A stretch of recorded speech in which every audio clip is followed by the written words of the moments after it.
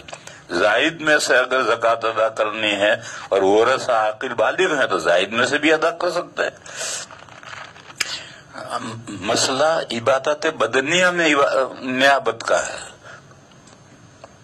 عبادت مالیہ میں تو آپ کسی کو بنا، یہ تو مسئلہ ہے کہ آپ زکوٰۃ کس کو دے سکتے ہیں اور کس کو نہیں دے سکتے۔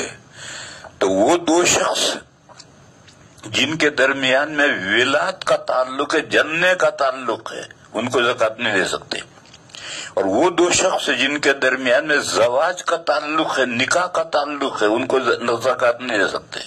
میاں بیوی کو زکوٰۃ اپنی نہیں دے سکتا ہے، بیوی اپنی زکوٰۃ میاں کو نہیں دے سکتی، صدقہ نافلہ دے سکتا ہے، میاں بھی صدقہ نافلہ بیوی کو دے سکتا ہے اور بیوی بھی صدقہ نافلہ شوہر کو دے سکتی، زکوٰۃ نہیں دے سکتے۔ اسی طرح سے جن میں جننے کا تعلق ہے، اصول باپ ماں دادا دادی نانا نانی اوپر تک، اور نیچے فروع بیٹا بیٹی پوتا پوتی نواسا نواسی نیچے تک، ان میں جننے کا تعلق ہے، یہ ایک دوسرے کو زکوٰۃ نہیں دے سکتے۔ اور جن میں ولادت کا تعلق نہیں ہے جیسے کہ بھائی بہن، ان میں جننے کا تعلق نہیں ہے، چچا پھوپھی ان میں جننے کا تعلق نہیں، دادا دادی نانا نانی ان کے ساتھ تو جننے کا تعلق ہے، لیکن چچا پھوپھی خالہ ماموں خالہ ان کے ساتھ جننے کا تعلق نہیں ہے۔ اگر وہ غریب ہیں زکوٰۃ کے مستحق ہیں تو ان کو زکوٰۃ دے سکتے ہیں۔ تو یہ تو الگ مسئلہ ہے کہ کن کن کو زکوٰۃ دے سکتے ہیں، کن کو زکوٰۃ نہیں دے سکتے۔ اور ایک مسئلہ یہ ہے کہ ایک کی زکوٰۃ دوسرا نائب بن کر کے دے، حالت اختیار میں یا حالت اضطرار میں، دونوں حالتوں میں دوسرا نائب بن کر کے دے سکتا ہے، کیونکہ زکوٰۃ میں مقصود غریب تک پیسہ پہنچنا ہے۔ تو عورت دے دے یا اس کا ماموں دے دے، ایک ہی بات ہے، یہ تو اس میں نیابت ہو سکتی ہے۔ کیا ماموں اپنے بھانجی کی بیوی کی زکوٰۃ نکال سکتا ہے؟ بھانجے کی بیوی کی نہیں، بھانجے کی بھی زکوٰۃ نکال سکتا ہے، حالانکہ بھانجے کے پاس خود مکان بھی ہے، ہونے دو، اور اچھا کھاتا بھی کھا بھی لیتا ہے، کھانے دو، اللہ اس کے مال میں برکت فرمائے، اس سے مسئلے پر کیا اثر پڑتا ہے؟ مسئلہ تو ہے زکوٰۃ میں ہر حال میں، باپ نے بیٹے سے کہا بیٹا میرے مال کی زکوٰۃ دے دے، بیٹے نے ابا سے کہا ابا میرے مال کی زکوٰۃ دے دے، جائز ہے، نیابت صحیح ہے۔ اسی طرح سے صدقۃ فطر یہ زکوٰۃ کے حکم میں ہے، صدقہ فطر ایک کا صدقہ فطر نیابتاً دوسرا کوئی بھی دے سکتا ہے۔ بس یہ مسئلہ الگ ہے کہ کن کن کو زکوٰۃ دینا جائز نہیں ہے، وہ مسئلہ الگ ہے، اور ایک زکوٰۃ و صدقہ فطر کے لیے دوسرا نائب بنا ہے، بغیر امر و اطلاع کے اگر کوئی زکوٰۃ ادا کرے گا تو نہیں ہوگی، لیکن حکم دیا یا اجازت دی یا دلالتاً عرفاً اجازت ہے تو پھر وہ زکوٰۃ دے سکتا ہے۔ اس کے بعد ایک مسئلہ پوچھتا ہے کہ ایک شخص کا سفر میں سال پورا ہوتا ہے، پھر وہ ایک ایسے کاروبار میں شریک ہوا جس کاروبار کا سال رمضان پر پورا ہوتا ہے، بس اب یہ اپنا سال بجائے سفر کے رمضان پر لے جانا چاہے تو لے جا سکتا ہے نہیں لے سکتا ہے؟ یہ سوال ہے کہ کون سے رمضان پر لے جانا چاہتا ہے؟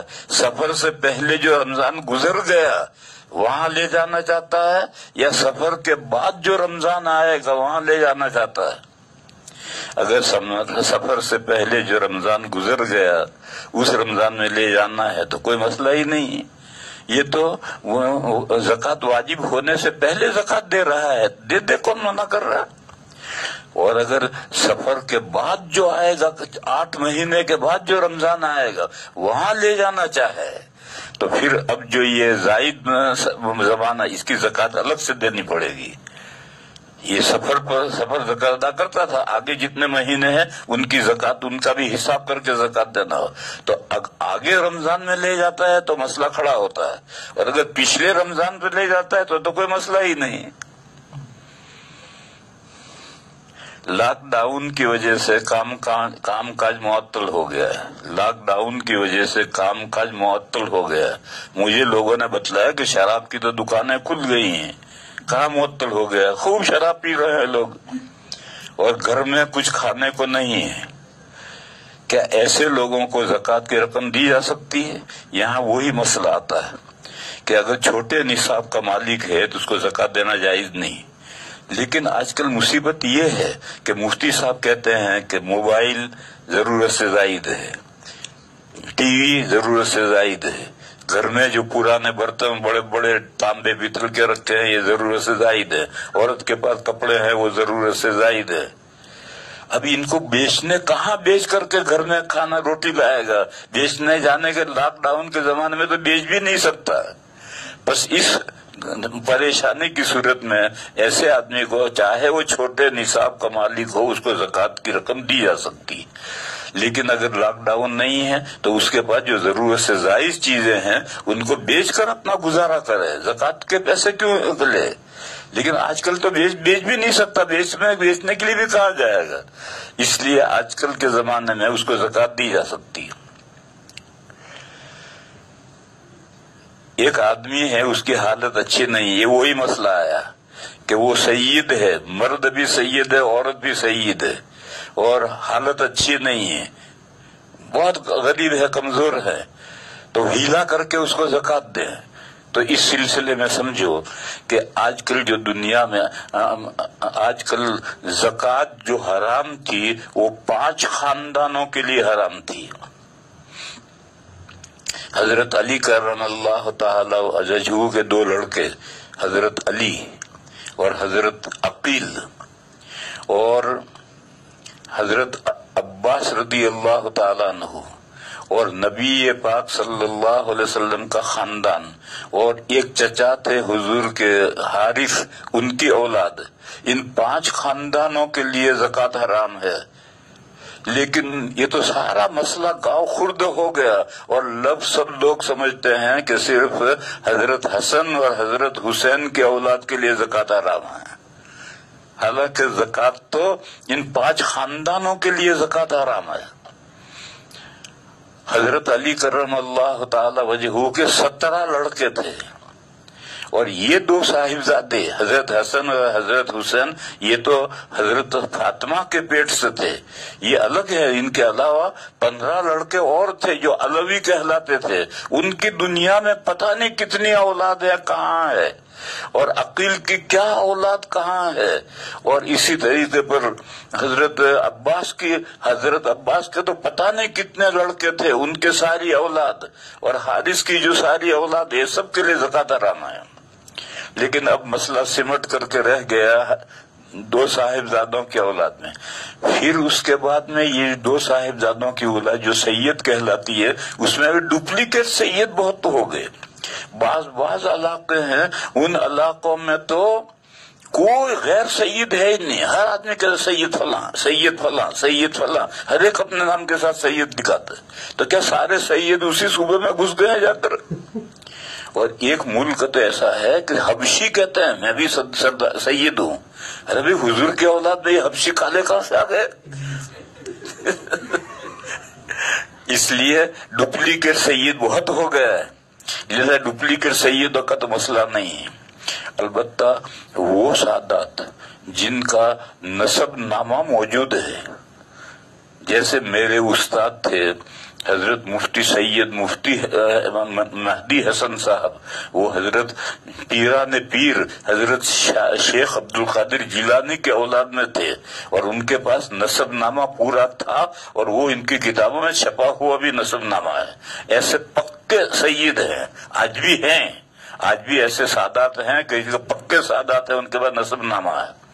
ان سادات کے لیے بھی حضرت مفتی مہدی حسن صاحب قدس سرہ جو دارالعلوم دیوبند کے صدر مفتی تھے اور میرے استاد تھے جن سے میں نے افتاء سیکھا ہے، ان کا فتویٰ یہ تھا کہ ان کو بھی زکوٰۃ دینا جائز ہے، جبکہ اب خمس کا مصرف نہیں رہا۔ جہاد اور جہاد میں مال غنیمت اور مال غنیمت میں سے خمس وہ مصرف اب باقی نہیں رہا، تو ان کو اس میں سے یہ زکوٰۃ ان کو دینا جائز ہے۔ اگرچہ عام طور پر مفتی اس کی اجازت نہیں دیتے، میں بھی نہیں دیتا، میرے استاد کا فتویٰ تھا، لیکن میں بھی یہ فتویٰ نہیں دیتا۔ میں تو یہ کہتا ہوں کہ بھئی زکوٰۃ کے بارے میں تو یہ 40واں جو ہے زکوٰۃ، اس کے بارے میں کیوں پوچھتا ہے؟ تیرے پاس جو 39 حصے جو باقی ہے، کیا تو اپنے پیغمبر کی اولاد کی تعاون ان 39 حصوں میں سے نہیں کر سکتا جو تو 40 کے بارے میں پوچھتا ہے؟ اس لیے ہیلے حوالے کرنے کی ضرورت کیا ہے زکوٰۃ کے لیے؟ ارے بھائی تیرے پاس جو 39 حصے ہیں جو زکوٰۃ کے علاوہ ہے، ان میں سے کرنا مدد ان سادات کی۔ مغرب اور عشاء کے فرائض کے آخری شفعوں میں قراءت سری واجب ہے، میں نہیں جانتا کہ واجب ہے۔ جماعت سے نماز پڑھ رہے تو پہلی جو 2 رکعتیں ہیں اس میں جہرن پڑھنا واجب ہے، یہ تو میں جانتا ہوں، لیکن آخری رکعتوں میں تیسری اور چوتھی میں سرن پڑھنا واجب ہے، میں نہیں جانتا، مجھے یاد نہیں مسئلہ۔ اگر کوئی جہر کر لے تو نماز ہوگی یا نہیں ہوگی؟ دیکھو میرے بھائیو، ایسے مسئلے مجھ سے مت پوچھو، میں کوئی کتابیں لے کر دارالفتاء کھول کر یا تھوڑی بیٹھا ہوں جو کتابوں میں دیکھ کر تمہیں مسئلے بتاؤں گا۔ یہ سارے ہندوستان میں بے شمار دارالفتاء ہیں، ان دارالفتاءوں سے مسئلے پوچھو۔ ایسا ہی امام مغرب کی نماز میں سورہ 3 پڑھ رہا ہے اور اللہ چھوڑ دیا تو نماز ہوئی یا نہیں ہوئی؟ مجھے کیا معلوم، یہ دارالفتاءوں سے پوچھو۔ یہ سب مسائل ایسے ہیں کہ ان کے لیے کتابیں چاہیے، کتابوں میں دیکھ کر کے جواب دیا جائے گا، ویسے سر اٹھا کر کے جواب نہیں دیا جاتا۔ ایسے باتیں مت پوچھو مجھ سے۔ اس کے بعد ایک سب بندہ کہتا ہے کہ آپ نے کہا تھا کہ تلقی من الخارج جائز نہیں ہے، اور یہ بھی مسئلہ آپ نے بتلایا کہ ایک آدمی تنہا نماز پڑھ رہا تھا، دوسرے نے آ کر کہا کہ میں آپ کی اقتدا کر رہا ہوں، اور امام تنہا پڑھنے والے نے امام ہونے کی نیت کر لی، تو اب اس کو امامت کا ثواب بھی ملے گا اور امامت کے احکام بھی لازم ہوں گے۔ تو وہ کہتا ہے کہ کہنے والے نے کہا کہ میں اقتدا کر رہا ہوں، اور اس نے سن کر کے امامت کی نیت کر لی، تو تلقی من الخارج ہوئی۔ یہ تلقی من الخارج کو سمجھا ہی نہیں۔ دیکھو ہم نماز پڑھ رہے ہیں، یہ دار قبلے پر بڑے موٹے حروف میں لکھا ہے نصر من اللہ و فتح قریب۔ نماز پڑھتے ہوئے نظر پڑی اور سمجھ گئے ہم، تو یہ سمجھ جانا ہے، اسے نماز فاسد نہیں ہوتی، یہ تلقی من الخارج نہیں ہے۔ اگر آپ پڑھے، چاہے جہرن نہ پڑھے سرن پڑھے، تو نماز فاسد ہوگی، لیکن نظر پڑھنے سے سمجھ جانے سے نماز فاسد نہیں ہوتی۔ اسی طرح سے کسی نے کہا کہ آپ نماز پڑھ کے تھوڑی دیر رکے ہیں، آپ نے سن لیا اور آپ سمجھ گئے، تو اس سے نماز فاسد نہیں ہوتی، اور یہ تلقی من الخارج نہیں ہے۔ تو تلقی من الخارج کو سمجھتا ہی نہیں ہے۔